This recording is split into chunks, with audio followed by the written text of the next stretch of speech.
Hi, sightseers. We're making our way to go do some shopping down in, I believe it's Cedar City here in Utah. And because we're so close and it's basically on the way, I didn't want to pass up the opportunity to show you the Parowan Gap petroglyphs. There's also, if I can find them, dinosaur tracks to be seen here as well. But first, I need to point this out to you sightseers. I don't know if you realize this, but here is tumbleweed mania. I'm talking about every tumbleweed in the 50-mile radius of here must have rolled up and landed here because this is just crazy. All the tumbleweeds that are piled up. Unbelievable. And I don't know if you know this, but tumbleweeds, because of their nature of just tumbling around in the desert, they actually can be hundreds of years old. Like this tumbleweed over here was probably rolling around out in the desert back in the day of Butch Cassidy and the Sundance Kid. Or something. Anyways, I just found it utterly fascinating that there were all these tumbleweeds just piled up here. Which, I know, we stopped to see petroglyphs. Let's go check out some petroglyphs. Oh look, here's one just rolling free willy. Hasn't joined the others in the corral back there. We're coming up to our first storyboard or a picture board, if you will. Basically, from what I understand, throughout they have these nice placards detailing what you're looking at. In this particular instance, the storyboard is basically talking about wildlife at the Gap, the type of animals that you would see here, and perhaps inspire the different petroglyphs that can be found here. There's been a lot of speculation in the intent or the meaning behind the various petroglyphs that can be found.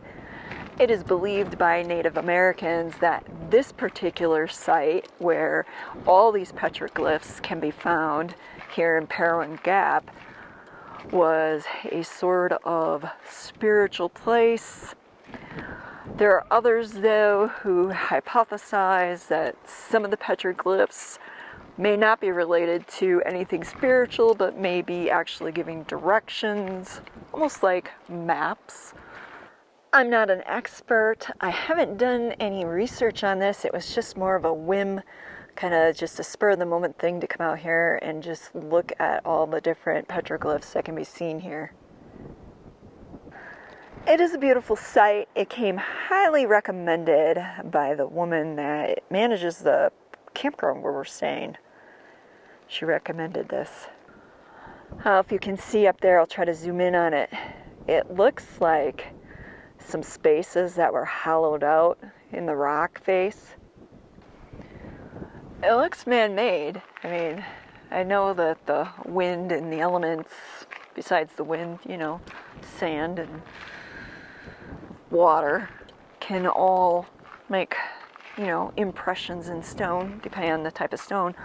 But to me, that almost looks like that was done by human forces. Well, here's something that was definitely done by human forces of more modern times. You can see somebody had carved into the side of the rock their name and the year, Leo Roscoe, 1947, something Cope, 48. If you didn't know, by the way, this road actually takes you all the way to Parowan, which, according to this storyboard, Parowan was the first settlement in southern Utah, and that happened in 1851. And then it also goes on to talk about when is a rock inscription a historic relic and when does it become vandalism. Well, over here you can see there have been some inscriptions dating back to like 1976. I want to say probably even 1993, if that's accurate. This one here, 1125. Well, that's not even possible because I didn't even read it right. It's actually 1125 of 1983. Regardless, it is now illegal to scratch your name or carve anything into the side of any of these stones because they have found that there are so many ancient petroglyphs here that to do so would be defacing history. Not to mention with the Native Americans considering this to be a spiritual site, it would be really irreverent to them. Wow, this particular rock face has quite a few of them. I'll just zoom in a little bit more. There we go.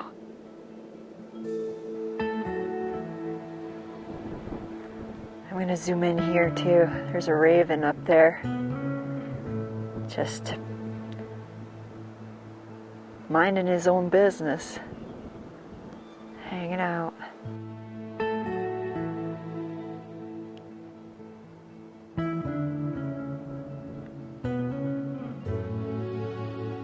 Well, this is cool.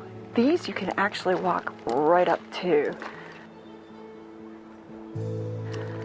They tell you not to touch them because the oils on your hands could ruin them, which obviously I'm not going to do that, but it's nice to be able to get up close and see them a little bit more clearly. This one here reminds me of a sun.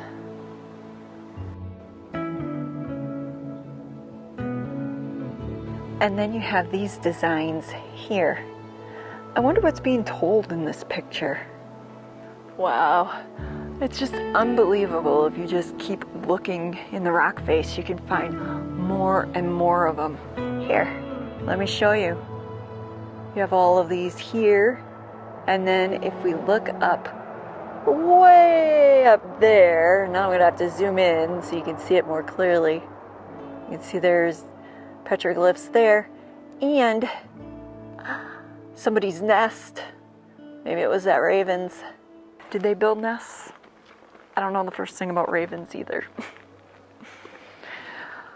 I'll tell you one thing, being out and seeing so much in our world really drives home how much I don't know, how little I know. How if I should keep going this way, or if I should head back to easier ground. Especially given the fact that I'm wearing flip-flops. Well, looks like I've come to a dead end anyways, so gonna have to turn around. Oh, there you are. There's a petroglyph. And then here we're at more eye level at some of the ones I was looking at. And then I'm just gonna turn and you can just get a view. Isn't that just amazing how beautiful that is? And then look here. Wow. This is a really neat spot.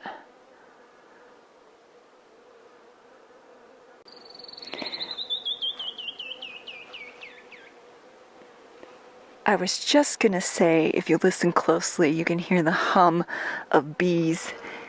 I think they're pollinating these flowers on these bushes, which the bushes actually have a really nice fragrance. It's one of those times where I wish I had smell-o-vision so you could smell the smells that I'm smelling. There are times though that you definitely don't want to smell the smells I'm smelling. Depending on where we're at. Anyways, moving on. You'll notice I'm kind of speaking in hushed tones. I just feel like this is one of those spots where you really should just be quiet and respect nature and what you're seeing here. And it's just really difficult for me to want to speak real loud because of that. Here's some more petroglyphs. This particular storyboard here talks about, is it art or a language? And it does give an interpretation by one of the indigenous tribes of Utah, what the different symbols mean. And then it also talks about how the images were made. By the way, if you didn't know, this place is on the National Register of Historic Places. It was placed on the register in, if I remember correctly, 1969. This next little bit, I'm gonna, just so you can experience the ambient sounds here in Parowan Gap, the sounds of nature. Maybe it'll spark some spiritual awakening. Maybe not, but I just think for a place like this, you really just kind of have to immerse yourself in it.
Here's something interesting about Parowan Gap. It's known as a wind gap because the waterway that created it has disappeared. And it's true. It felt like when I was in the gap itself, like I was in a wind tunnel. It was just really windy in there. I mean, it's breezy out here, but nowhere near the amount that it was in the gap.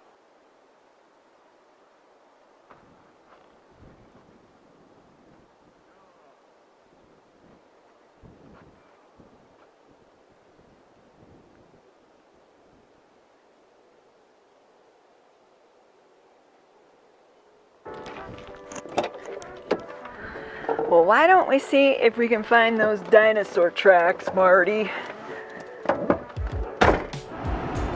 Look, somebody's got horses. Yeah. Must be getting them ready for a ride. Because they look like they're all saddled up. I guess you can camp out this way. There's some BLM land that you can camp on. No services though. You know, no water, no dump, no garbage. You have to pack it in, pack it out, be self-contained. They got a pit toilet that's full to the rim. Yeah, I try not to look down when I'm in one of them. Just saying.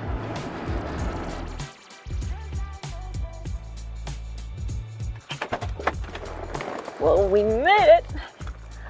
And it looks like we're gonna have to do a little bit of hiking. Marty's already waiting for me by the sign. Let's go find out the deets, the details. Somebody busted it all up. What? Somebody came in 2011 or 2010 and busted part of the thing off. Little bastards. Despite that, we're gonna go take a look. Anyways, you can see they've got a little handy dandy marker, smaller than my hand, but in the shape of a prehistoric bird foot. And we're gonna follow the trail. Marty, you coming? If I can. If I can hack it. Well, you can only try, and if... I need my oxygen bottle. Well, why didn't you bring it?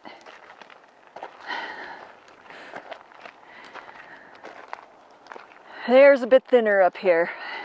Yeah, tell me about it. And one of us is feeling the effects a little bit more than the other. Care to guess which one? So far, sightseers, I'm not seeing anything that looks remotely like a dinosaur footprint.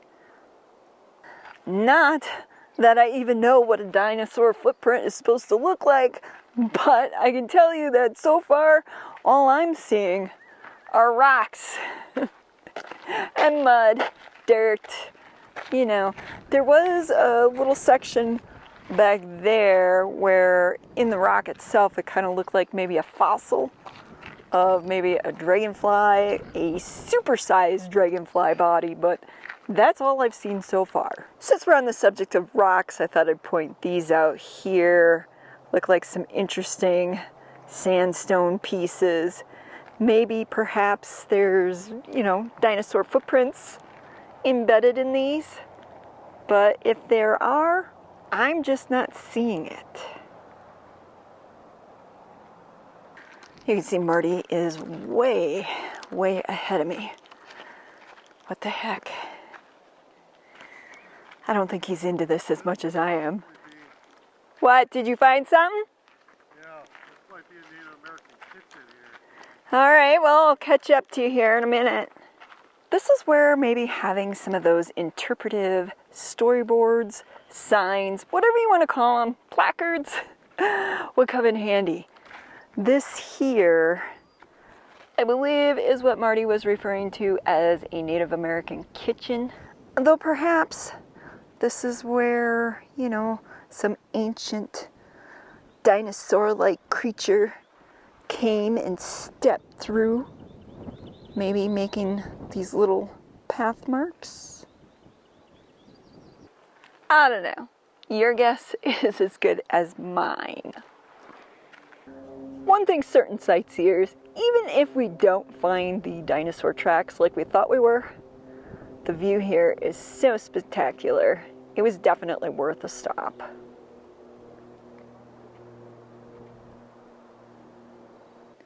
You can tell spring is in the air, besides my constantly dripping nose from pollen and other allergies. If you take a moment to stop and look down at the ground, you can see all the little wildflowers that are springing up and blooming.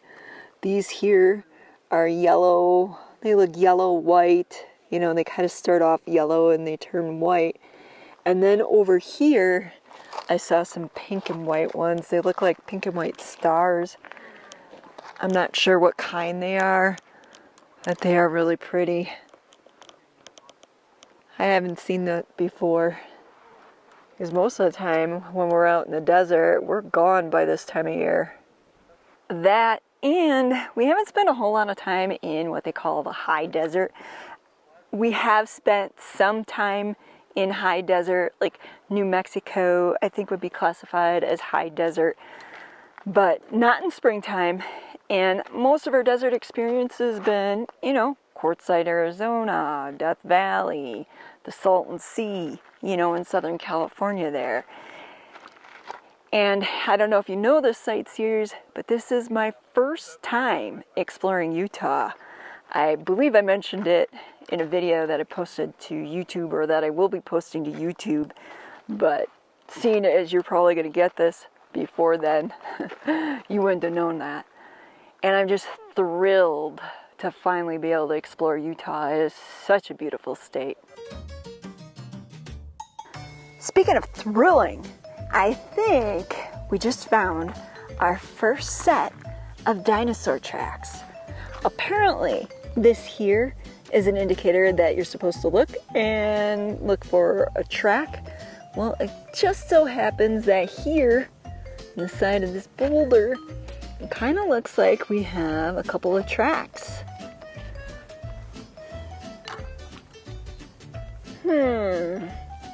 What do you think? Marty, do you think this is an actual, honest-to-goodness dinosaur track? The holes? No, the track is right here.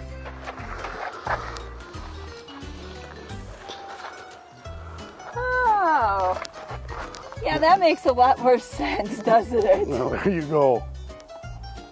Well, there you go, sightseers. It's a good thing Marty was along, because obviously I had no clue. And we'd be still looking at holes or gouges in the side of the boulder. I probably don't say this often enough. Actually, I probably never say it, but Marty is quite the guy, and he knows a lot.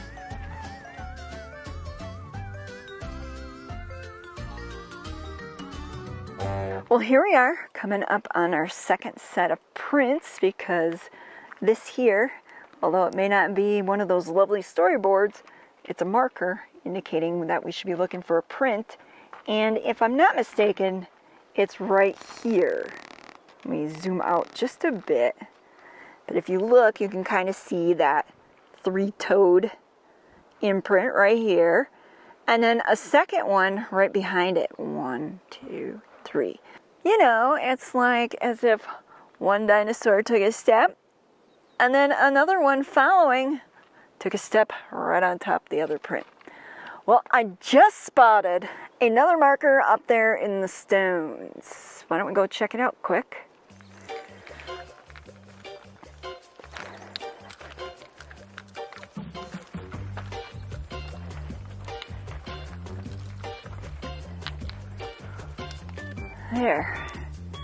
There we go.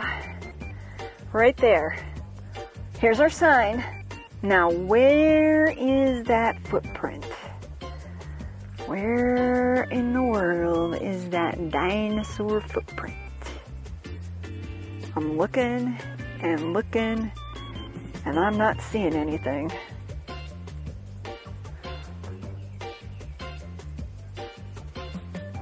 You know what this reminds me of? This reminds me of, you know, those pictures where you're supposed to, like, look at all these dots, and then somehow within these dots is an actual picture, and you have to, like, look at it for a certain length of time or the certain way, and all of a sudden you'll see it.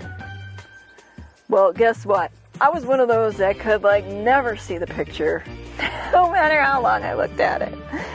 Which is why I think we're gonna mosey on, because I'm not finding no dinosaur footprint in this.